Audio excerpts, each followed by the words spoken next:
Bonjour à tous, nous sommes le 5 décembre.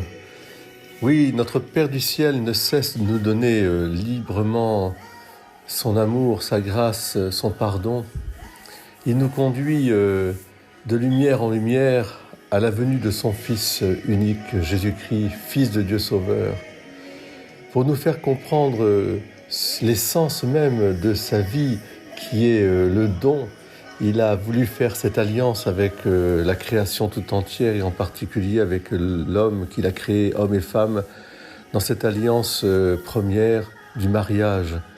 Et ça me permet en ce mardi 5 décembre, de vous demander de rendre grâce pour vos familles, rendre grâce pour la famille humaine, bien sûr, mais pour vos familles particulières, pour vos parents, pour les époux que vous êtes, pour les parents et les enfants. Rendre grâce, oui, parce que notre Père du ciel, eh bien, toujours dans son amour, nous donne ce qu'il a de meilleur. Et il nous amène à nous donner, nous aussi, dans cet amour familial, à reconstituer, je dirais, cet amour familial. Comme le dit très bien Saint Grégoire de Nazianze dans son homélie du jour, il dit que Dieu est devenu pauvre pour nous donner sa richesse, pour que nous retrouvions ce sens de la famille. Le Verbe de Dieu qui est éternel, invisible, incompréhensible, incorporel, principe né du principe, lumière née de la lumière, source de la vie et de l'immortalité, empreinte fidèle du premier modèle, marque ineffaçable, ressemblance identique du Père, intention et pensée de celui-ci, progresse vers son image.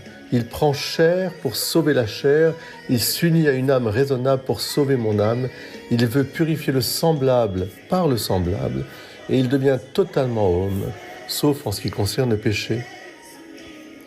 Lui qui enrichit les autres s'appauvrit, car il adopte la pauvreté de ma chair pour que moi je m'enrichisse de sa divinité. Lui qui est plénitude s'anéantit, il se dépouille de sa propre gloire pour un peu de temps, afin que moi je participe à sa plénitude. Oh, quel trésor de bonté, quel grand mystère en ma faveur. J'ai reçu l'image et je ne l'ai pas gardée. Eh bien, le Verbe a participé à ma chair afin de sauver l'image et de rendre la chair immortelle. Il fallait que l'homme soit sanctifié par un Dieu devenu homme.